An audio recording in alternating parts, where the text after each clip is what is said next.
Okie dokie. What's up? What's good? What's together? What's peachy and what's stellar? I think we're in part like 2098. I don't know, whatever. I was giving context about this chick in the Puritan era and how it is that she busted her pastor kid boyfriend doing some silly ritual. The pastor kid boyfriend then got revealed or exposed as rather the witch or the witches, the group of witches that were busy with the village.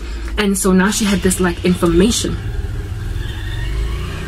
Are you serious? Whatever that is, go away. Some information, do you understand? She now encountered this like dangerous, ominous information that my future husband, the man to whom I am betrothed, is participating in filthy works of darkness. And she was like, what are you doing? Oh, John, Jimmy, Tim, Tom, whatever his name might have been. And this dude then, because he got busted, because he found out that Imediake, or his future wife, was actually a lesbian, he then decided to call out the best friend, who was actually her lover, and this girl, and called them out as witches and gave all different kinds of signs and evidence for why she's a witch. She had a birthmark somewhere and they're like, see, that's the mark of Satan on her. And as a result, she and her friend were condemned to death. I can't remember who they hung, or if they hung all of them or the one, but they were innocent. They were innocent, at least in regard to them being witches. They were not practicing this stuff. While the person that was guilty, the forefathers of this dude in the future, they were the ones that put them in a position to be hung. And the other one, I think, was burnt at the stake or whatever. So she died completely innocent, with the whole village watching her getting killed. And as a result, she then apparently, allegedly, because she was a witch, which she wasn't, she was innocent, then, you know, poured out her wrath on this town. And ever since then, people have been dying every year from that 16th century type time. And it's usually kids that die because the spirit now wants revenge. Well, this chick was sent back into the past by the spirit of this witch in order for the real truth to come out. And then they found out that Grandshap, the curse on the town, was not so much because of this dead girl. Ubodile. She's dead. Like, she's not doing anything. The curse was brought on the town by wealth transfers, by satanic rituals that were committed by the family of this pastor and his sons and his kids. Basically, they were the ones that eventually, as time progressed, forked the village.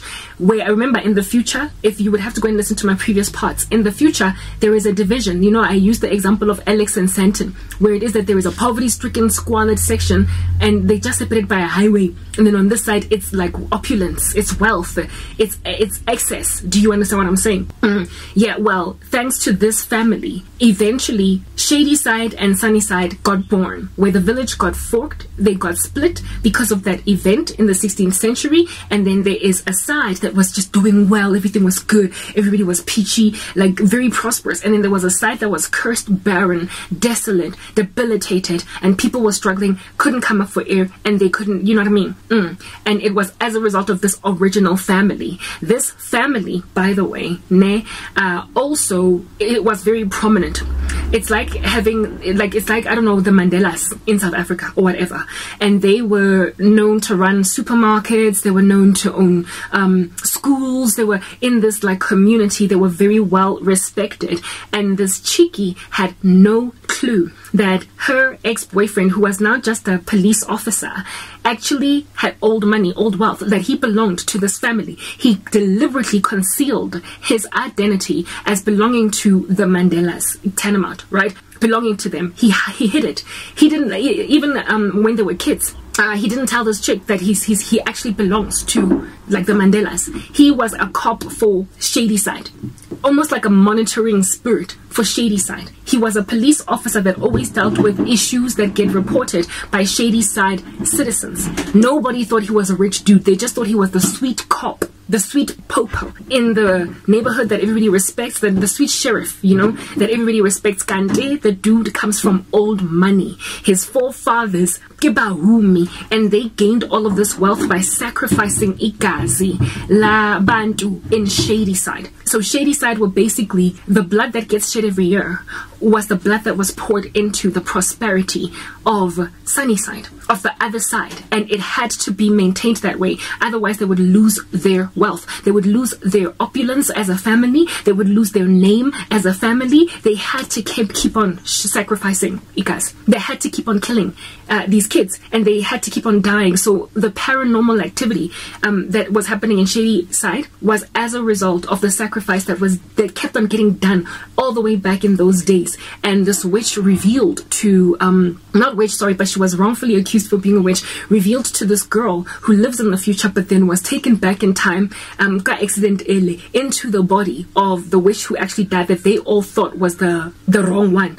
She not only was hung, but I think either her finger or her head was separated from her body, and it was claimed that if you restore the finger or the body or the head, then the curse will be lifted. But then as soon as the reconciliation of the finger to the body happened, because there was a grave, a proper grave where she was buried, but then the finger was underneath the tree where she died, or something of that nature. Like, really, I forgot the details, kind of elude me, right?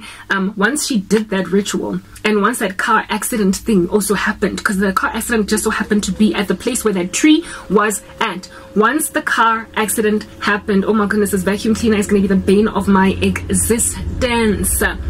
Bane of my existence. Let me move to the car. I've been speaking for 6 minutes so far. Is this going to be a part on its own? It's on bora. Yeah, bora, because what do you call this? I need my pacing software to do what it does. To take out like silent pauses as Kenya.